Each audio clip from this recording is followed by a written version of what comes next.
Today I'm going to talk to you about pets and why they are good for your health. As a kid, I always wanted to have a dog for Christmas or my birthday, and I always begged my parents. The thing is that they would never let me have one because I would have to take care of it. You'd have to clean up after them, give them baths, take them for walks, feed them. And I know as every kid was growing up, they wanted some sort of pet. Could have been a fish, a cat, a dog, a horse, something. The most popular one for me would be the dog. And you may think, what are the benefits to having a dog besides, just having a pet and all those cons? Like the pet hair and cleaning up after them and all those bad things that parents think of that kids can't have pets. But really, there are solid research studies that have proven that animals are good for your health. For one, pets alleviate loneliness, which is a main thing for kids these days because with video games and all that stuff, they're inside the house a lot and they don't really get out and socialize anymore as they used to. So if they have a pet, that'll alleviate loneliness, and loneliness actually has been one of the huge contributors to heart disease. So by alleviating that loneliness, you are lessening your chance of heart disease. And also, pets reduce anxiety, which I know that firsthand. I have anxiety, and I feel a lot more comforted when I have my dog with me here. I don't think I can live without a dog. I actually lived in an apartment where I wasn't supposed to have a dog, but I did, and when we had to get rid of him, it was horrible. And it was nice not having to come home and take him out and everything, but that's just one of the things that come with it. And I have him back now today, which is great. Another thing that having a pet does is if you have high blood pressure or high stress, it reduces that. Along with good eating and all that other stuff. But when studies have shown that when you're sitting there with your pet, and for instance a dog or a cat, and you're petting them and you're relaxing yourself and the dog, not just you. The dog's getting relaxed too, so that kind of passes on to you, and it lets you relax. And just the stroking motion of you petting the dog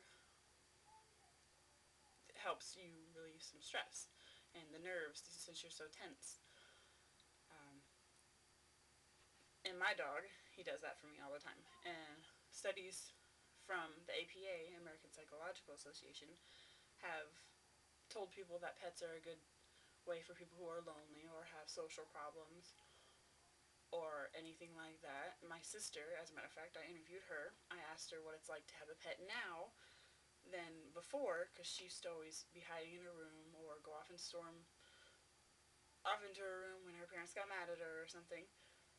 And now that I have my dog, she comes down to the basement and spends time with them, goes outside and plays with them, and she's overall a more happy person now that she has a pet to be with, because her psychologist suggested that she get a pet. But since my stepmom and dad are against them, they won't get her one. So when I moved here about a month ago, I brought my dog Ace with me. I'll show you. This is my visual representation. This is Ace, and he came with me about a month ago. And he's a very good dog. Another way that pets are good for your health is you can take it for long walks. It's good for your health and the dog's health. You can take it for runs. Just playing with them in the yard gives you good exercise. Playing fetch with them, throwing a ball, tugging a rope. It's something to pass your time instead of sitting around watching TV bored or something. But people take hikes. According to Dog Fancy magazine, this one family took their dog on this hike on the Grand Canyon, and it was great for them and the dog. The dog was worn out, and they had a good old time. I felt like they didn't have to leave their dog behind and left out of the whole situation.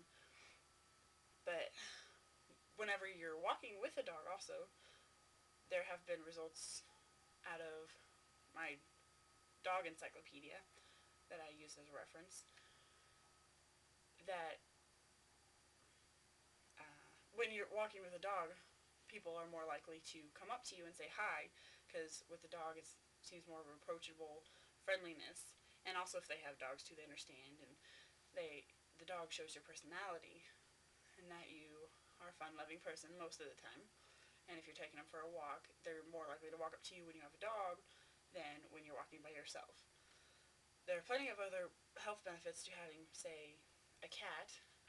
They comfort you. They sit on you when you're tired. They can tell when you're unhappy and they try to cheer you up.